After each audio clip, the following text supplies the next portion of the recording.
कहा गया है कि निम्नलिखित में से कौन सत्य है। कितने लोग बता, थोड़ा मॉक की तरह आप करिए, उत्तर ध्यान से बताइए। निम्नलिखित में कौन से कथन या कौन सा सत्य है।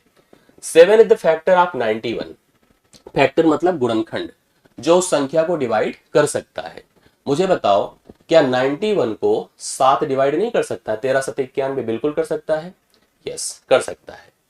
7 91, तो हमने बताया 7 91 का एक गुणनखंड है, बिल्कुल सही। 13 इज द मल्टीपल। मल्टीपल मतलब होता है खुद पहाड़े में आना। 117 का मतलब देखो, दो चीजें होती हैं। एक होता है फैक्टर, जैसे मान लो मैंने कोई नंबर लिखा, नंबर को जो डिवाइड करता है उसे हम फैक्टर कहते हैं, और जो नंबर से डिवाइड होता है उसे हम मल्टीपल कहते हैं, गुणज कहते हैं। ठीक है। अब जैसे इसने कहा कि 13 इज द मल्टीपल ऑफ 170, नहीं भाई ये तो गलत है। 13 फैक्टर तो है बट मल्टीपल थोड़ी है 117 का। अब किसी के मन में आया 13 9 सर 117 होता है, भाई 13 9 117 होता है ना, 117 कुछ हम में 13 थोड़ी हो जाता है। तो कहने का सेंस हुआ कि 13 जो है फैक्टर है ना कि मल्टीपल है, तो दैट इज रॉन्ग रिटन, एक गलत लिखा हुआ है। 21 मल्टीपल है 7 का, बिल्कुल सही बात है भाई, 21 7 के पहाड़े में आता है। 21 7 का मल्टीपल है, यस सही है। तो पहला सही है और सी सही है, मतलब फर्स्ट एंड लास्ट, मतलब A and C both are the correct. पहला और सी मतलब बी ऑप्शन इस प्रश्न का राइट सोल्यूशन होगा। बीच वाला गलत है, 13 जो है जो मल्टीपल लिखा हुआ है वो गलत है।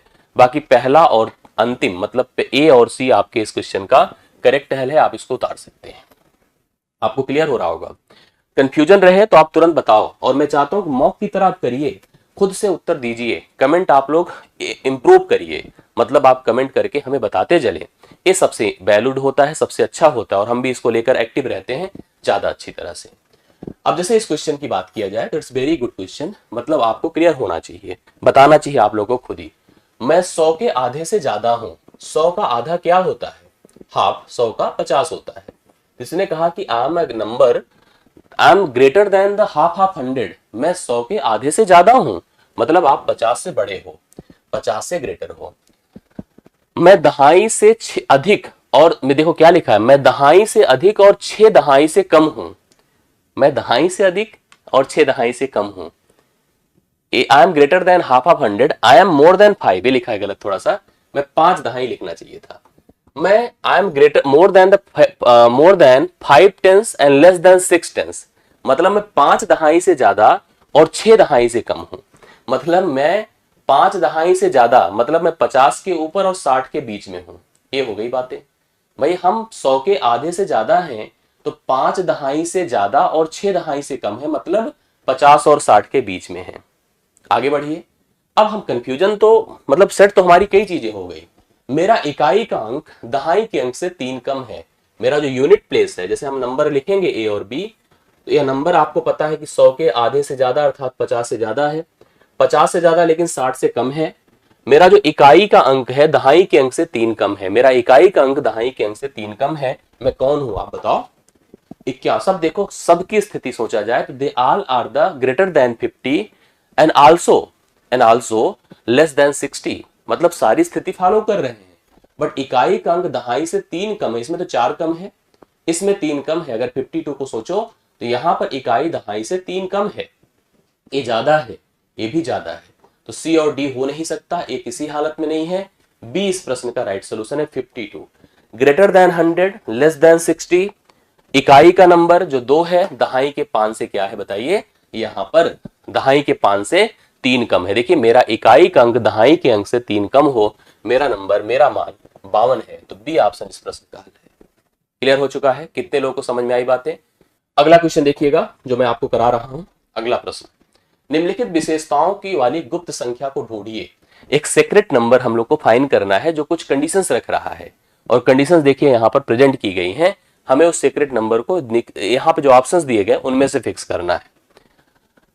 इट हैज 3 डिजिट, उनमें 3 अंक हो, मतलब इसने कहा कि एक सीक्रेट नंबर है जिसमें 3 अंक हो। अब ऑप्शन देखो तो सारे क्वेश्चंस में, सारे ऑप्शंस में 3 ही अंक हैं। It can be divided by 2 3 7, मतलब एक संख्या हो जिसमें 3 अंक हो, ABC। यह 2 से कटे, 3 से कटे, 7 से कटे। इसने कहा कि it can be divided by 2 3 and 7 but not divided by 5, मतलब 2 से कटे, 3 से कटे, लेकिन 5 से ना कटे। ठीक है, तो अंत में 0 नहीं हो सकता, 5 नहीं हो सकता, ये नहीं हो सकता पहला वाला। ठीक है, अंत में, क्योंकि 5 से कटने का मतलब अंत में 0 हो जाता है या तो 5 होता है, तो पहला ऑप्शन नहीं हो सकता। और सुनिए, it is the smallest 3 digit number having property given second and the sum of the first and last digit is equal to the middle digit.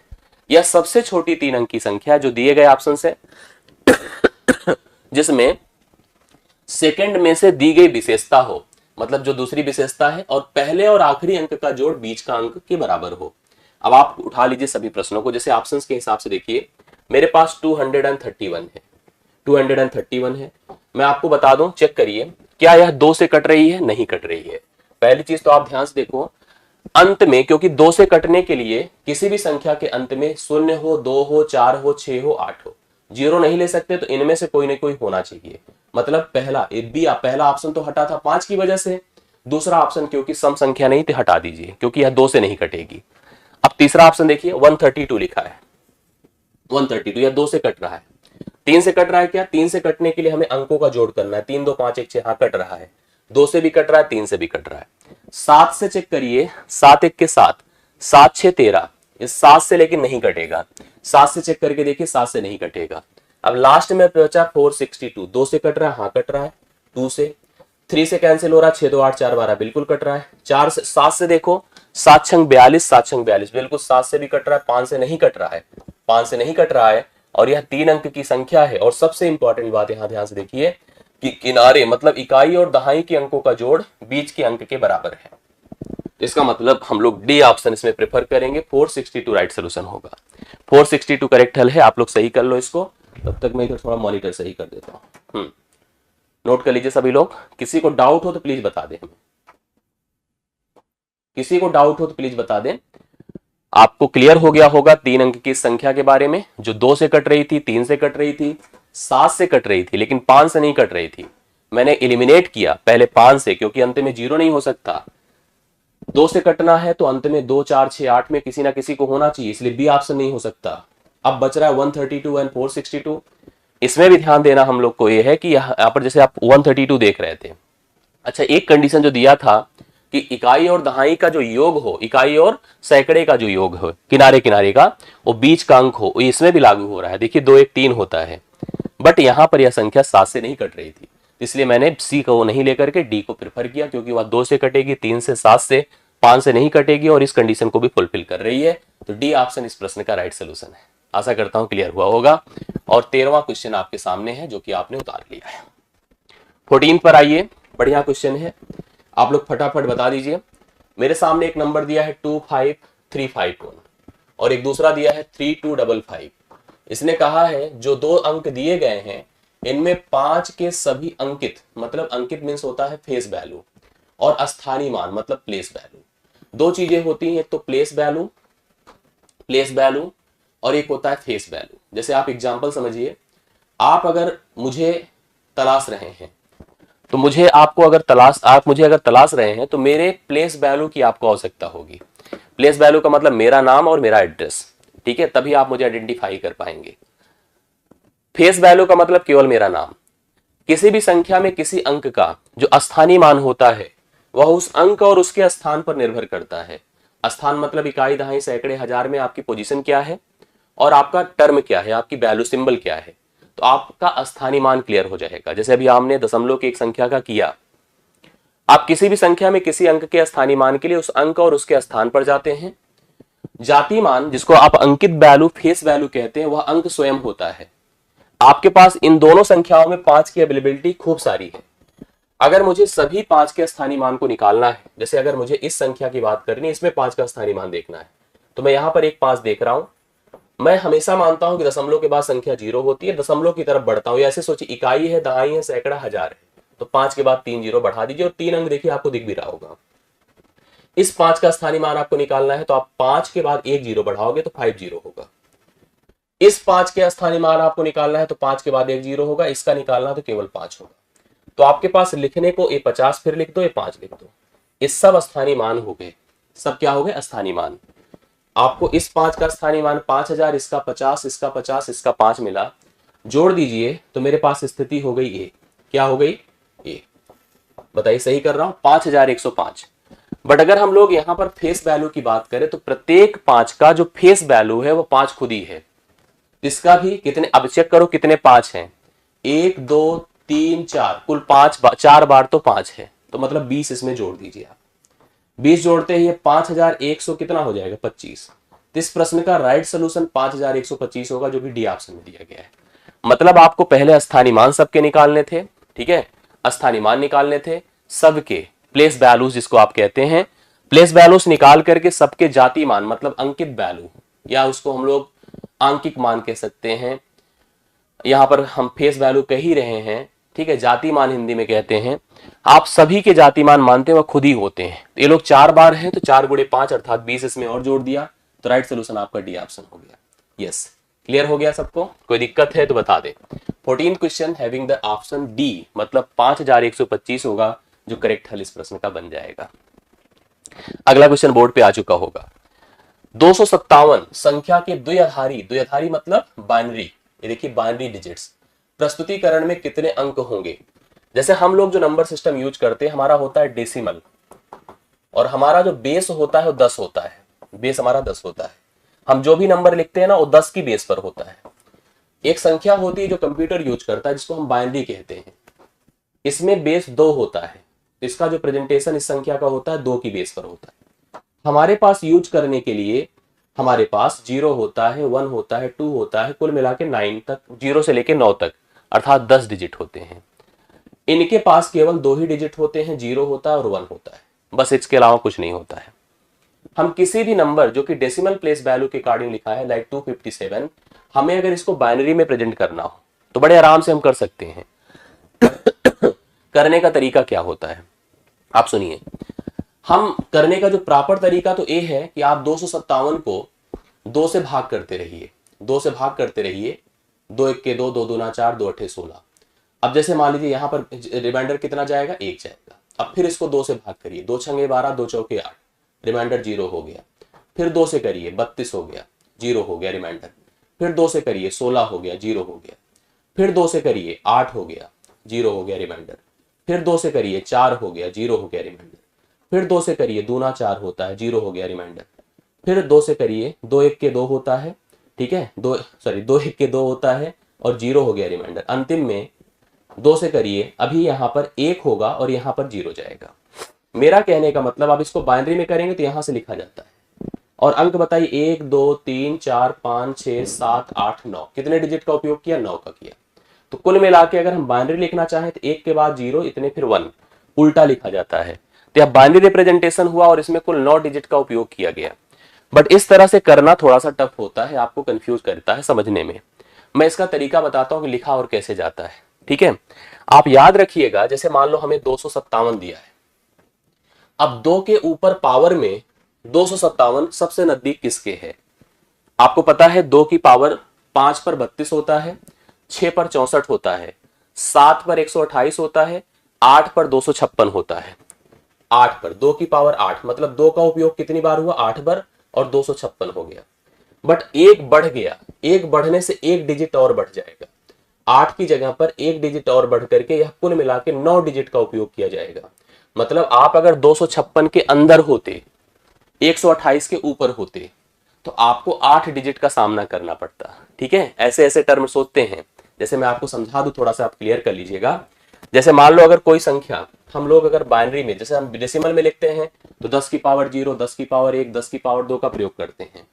Binary में जब हम चलते हैं, बाइनरी में तो यही चीज ऐसे हो जाता है, 2 की पावर 0, 2 की पावर 1, 2 की पावर 2, 2 की पावर 3, ऐसे जैसे हम प्रेजेंट जब करते थे डेसिमल में तो ऐसे तो लिखते थे, 10 की पावर 0, 10 की पावर 1, 10 की पावर 2, ऐसे लिखा जाता है। यही चीज बाइनरी में देखिए कैसे लिखा गया, 2 की पावर 0, 2 की पावर 1, 2 की पावर 2, इनका जो प्लेस वैल्यू होता है इस पर निर्भर करता है, किस पर, 2 की पावर पर। अब अगर कोई संख्या, सुनिए सब लोग, ठीक है, अगर कोई संख्या 2 की पावर 0 मतलब 1 होता है, ये 2 होता है, ये 4 होता है, ये 8 होता है, यहाँ पर 4 पे 16 होता है, 5 पर 32 होता है, 2 की पावर 6 पर 64 होता है। कोई संख्या सुनते जाइए, अगर 2 तक है, 2 से कम है तो 1 डिजिट, 2 तक है तो आपको 2 डिजिट, 4 तक है तो 3 डिजिट, 8 तक है तो 4 डिजिट, ऐसे ऐसे हम लोग डिजिट का उपयोग करते हैं। अब जैसे 256 से संख्या हमारी ज्यादा थी तो 2 की 56 कहां पर होगा, 2 की पावर 8 पर, उससे एक डिजिट बढ़ जाएगा। अगर 256 के अंदर होता, 128 के ऊपर होता, तो 7 ही डिजिट, 8 ही डिजिट पे काम चल जाता है। बट अभी 257 था हमारा नंबर, तो 256 तो 2 की पावर 8 पर होगा। इसके और एक बाद हमें एक टर्म इंक्लूड करना पड़ेगा, इसलिए हम कह सकते हैं कि यहाँ पर कुल मिला के 9 डिजिट का यूज किया जाएगा। मैंने इसका कन्वर्जन भी करके दिखा दिया। तो बी ऑप्शन यहाँ पर 9 डिजिट लगेगा, जो आप लोग उतार सकते हैं 15वें प्रश्न का राइट सोल्यूशन। तो 15वां क्वेश्चन आपको कितना उत्तर दे रहा है मुझे बता दें, 9 दे रहा है। करेक्ट हल 9 डिजिट यहाँ पर द्विआधारी में प्रेजेंटेशन में आपको मिलेंगे। अगला क्वेश्चन देखिएगा, 6 क्रमागत संख्याओं का योग 45 है। क्रमागत मतलब कंजुगेटिव नंबर्स, जो क्रम से आती हैं संख्याएं उनको हम क्रमागत कहते हैं। 1 के बाद 2, 2 के बाद 3, 3 के बाद 4, 4 के बाद 5, इस प्रकार से नंबर जो लिखे जाते हैं दे आल कॉल द कम्यूटेटिव या सिक्वेंशियल नंबर्स कहलाते हैं। 6 क्रमागत संख्याएं थी। नंबर्स को चाहे तो आप ऐसे लिख सकते हैं, पहला n, दूसरा n+1, n+2, n+3, n+4 और n+5। ये 6 क्रमागत संख्याएं हो गई। आप चाहे तो वर्बल सोच सकते थे, कोई ऐसी बड़ी बात नहीं थी। इनका योग जो है 45 दिया था, 45। इन 6 क्रमागत संख्याओं में पहली 3 संख्याओं के वर्गों का योग बताना है। अभी तो योग कितना दिया है इनका बताओ, 45। कितने n है, 1 2 3 4 5 6, लिखो 6 n। नंबर देखिए 1 2 3 3 3 6 6 4 10 5 15 बराबर 45 कर दीजिए, तो 6n बराबर 30 हो जाएगा और n बराबर 5 हो जाएगा। तो पहली संख्या 5, दूसरी संख्या 6, तीसरी संख्या 7। इनका वर्ग कर डालिए सभी का, 25, 36 और 49। जोड़िए कितना हो गया, 6 5 11 9 20, 6 5 11 9 20 कैरी 2 हुआ, 2 2 4 4 3 7 7 4 11, कितना आ रहा बताएं, 110। इनके वर्गों का योग, जो पहली 3 क्रमागत संख्याएं थी, इनके वर्गों का योग कितना हो गया, 110 हो गया, जो आप लोग राइट सोल्यूशन यहां पर देख सकते हैं। क्लियर हो गई कि नहीं बातें? मैंने आपको बताया कि 6 क्रमागत सम संख्याएं, इधर उधर की बात ना करके प्लीज फोकस करके पढ़िए सभी लोग। 6 क्रमागत संख्याओं का योग 45 था। मैंने संख्याएं लिया n, n+1, n+2, n+3, n+4, n+5, जोड़ किया 45। मैंने n की बात करी 6 थे, 15 जोड़ था अंकों का, बराबर 45 किया, तो n का मान आपका 5 हुआ। पहली संख्या 5, दूसरी 6, एक एक जोड़ते जाइए 7, वर्ग कर दीजिए सभी को जोड़िए, तो उत्तर कितना आ रहा है, 110। तो पहला ऑप्शन इस प्रश्न का हल है, जो कि 110 है करेक्ट हल के रूप में।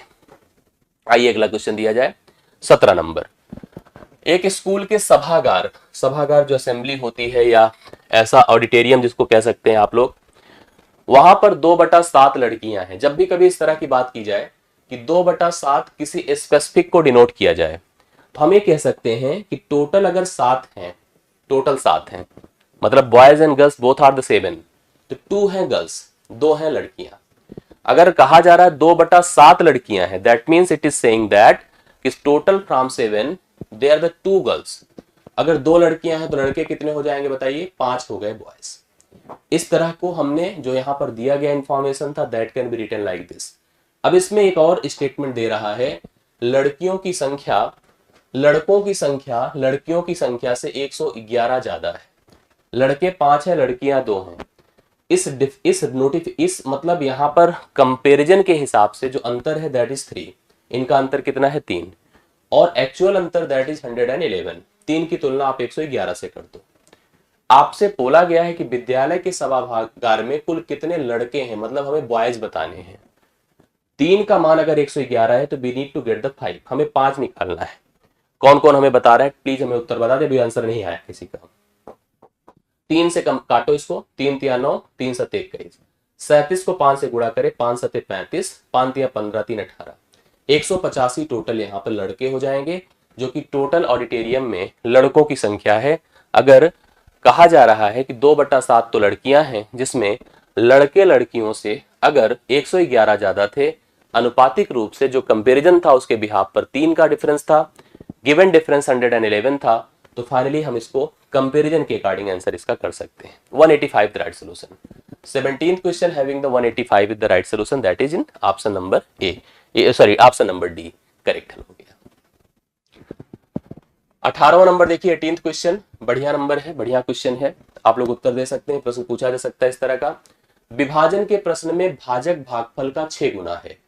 एक डिवीजन होता है, क्वेश्चन डिवीजन के क्वेश्चन में द डिवीजर, आप जब कभी भाग देते हैं तो this number is called the dividend, Hindi में भाज्य। भाग देने वाला भाजक डिवीजर, भागफल आता है कोसेंट, और फाइनली लास्ट में बनता है रिमाइंडर।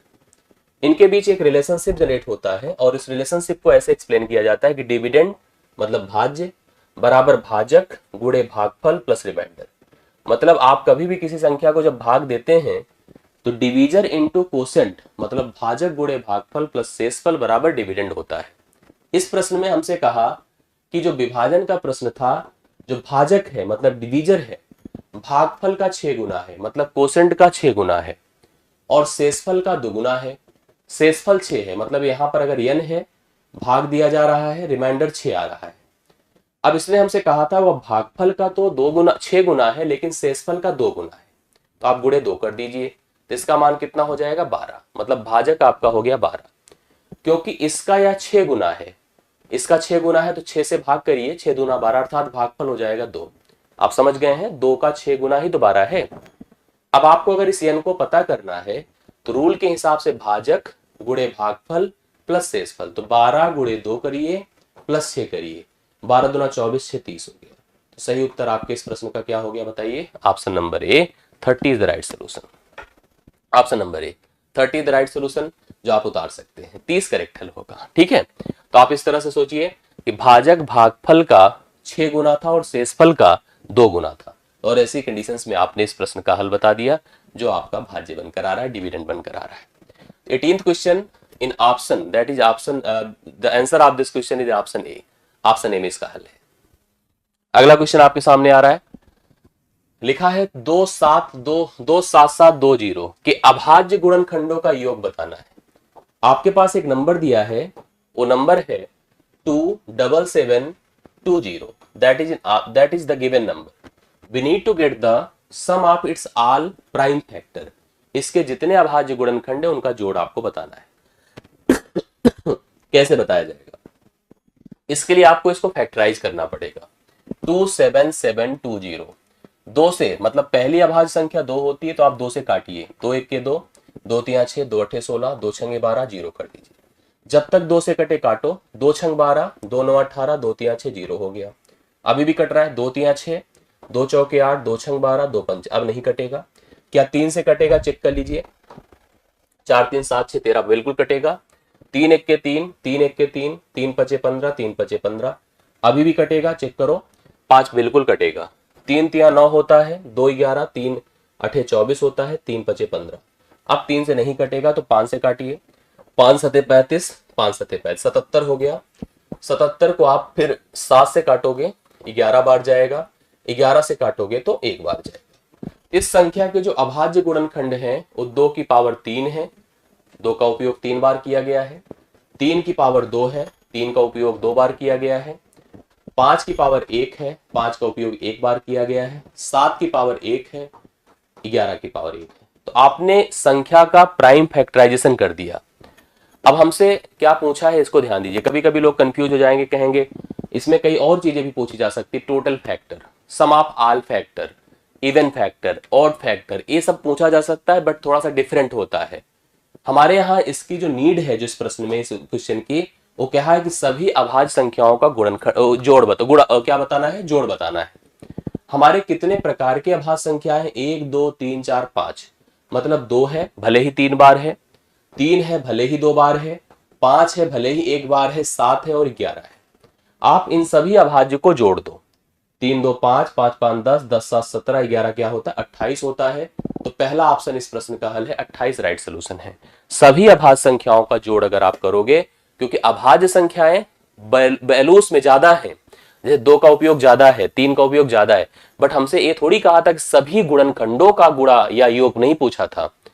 हमसे केवल सभी अभाज्य संख्याओं का, यहां पर हमें अभाज्य गुणनखंडों का योग पूछा था।